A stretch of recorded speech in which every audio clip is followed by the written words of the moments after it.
Hello friends, good morning. Till now, I have explained the breakdown mechanism in gaseous dielectrics. Today, I will explain the breakdown mechanisms in vacuum.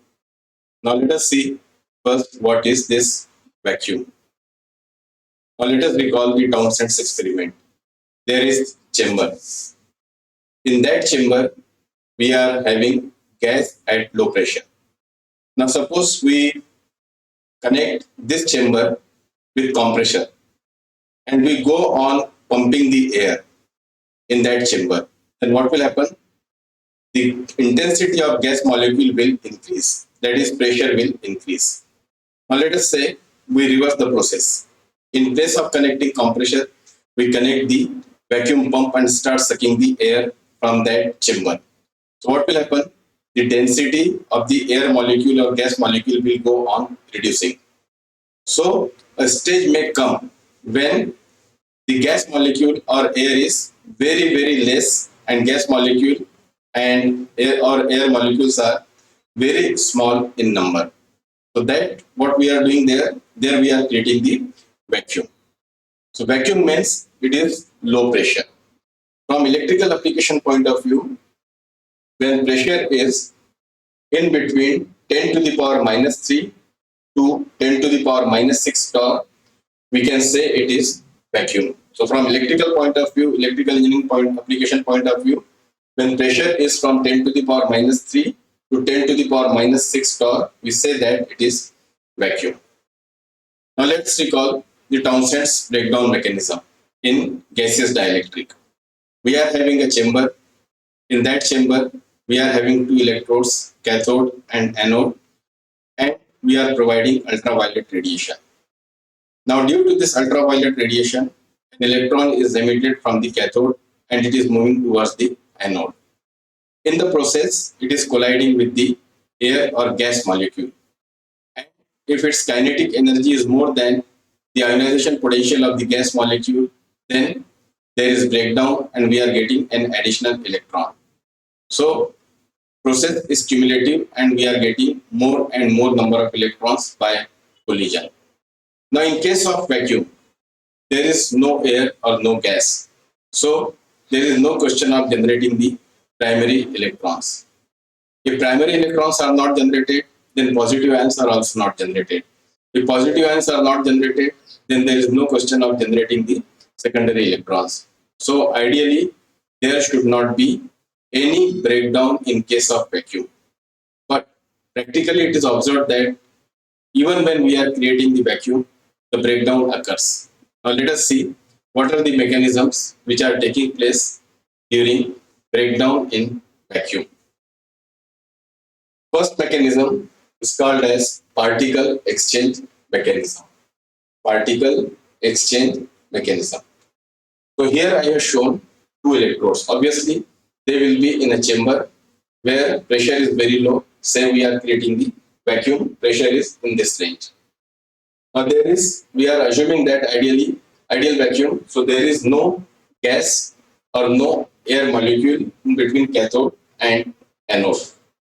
Now on this cathode, there can be microscopic projections. Ideally it should be smooth, but practically there can be microscopic projections. So at that microscopic projections, the electric field intensity is very high. So there is possibility that an electron is emitted from that microscopic projection. So as electron is emitted, it will move towards anode. And there is no friction, no air or gas molecule. It will move very fast and it will gain high kinetic energy. So it will impinge upon the anode. And when it impinges on the anode, that is anode electrode, it will give away its kinetic energy and it will liberate positive ion and photon. This is positive ion and this is photon. Now this positive ion and photon, they move towards cathode, opposite charge, therefore they will move towards the cathode. And when this positive ion and photons strike with the cathode electrode, they will generate the electron. These are called as secondary electrons. So again, the process will be cumulative, and when sufficient number of secondary electrons are there, then there will be breakdown. So this is called as particle exchange mechanism. Particle exchange because this is electron, it is impinging on the anode and it is generating particles, this positive ion and the photon. So it is exchanging. Electron is exchanged with positive ion will be exchanged with the electron. So this is first mechanism, that is particle exchange mechanism. Second is called as field emission theory. Field emission theory. This theory states that at very high electric field, and what is the electric field? In the range of 10 to the power 6 to 10 to the power 7 volts per centimeter. When this much electric field is applied, then electrons are dragged from the surface of the metal. So here I am explaining with the help of this diagram. This is cathode, this is anode. Initially there is no gas or no air. So when very high electric field is there, electrons are dragged from this cathode. So this is the point from where the electrons are dragged. Again, let us assume that it is the microscopic projection. So at this point, the electric field intensity is very high. So electrons are dragged or liberated from this point. The beam of electron will travel towards anode. And when they strike this anode point continuously, there will be localized heating of the metal. And due to this, gas and vapors are released from this anode material. So when gas and vapors are released from this anode material due to impinging of these electrons and generating high temperature, then gas and vapor molecules will be present in between cathode and anode. Now what will happen? These electrons will collide with gas and vapor molecules, and if their kinetic energy is more than ionization potential, then they will liberate the electrons. So electrons are generated by collision. So these are primary electrons. So again, the Townsend type of mechanism will develop, secondary electrons will be ejected, and finally there will be breakdown. So this occurs at very high electric field. Now in practice, both these mechanisms are not taking place independently. They take place simultaneously. So when electrons are liberated, localized heating will be there, gas and vapor will be released, and at the same time positive ions and photons will be released. So both these mechanisms are taking place simultaneously, and finally there will be breakdown in the vacuum. So in absence of air and gas molecule in the beginning, the breakdown takes place in the vacuum. And mechanisms are particle exchange mechanism and field emission theory. Now, let us see what are the factors which affect the breakdown mechanism in vacuum. These are the factors. First is gap spacing.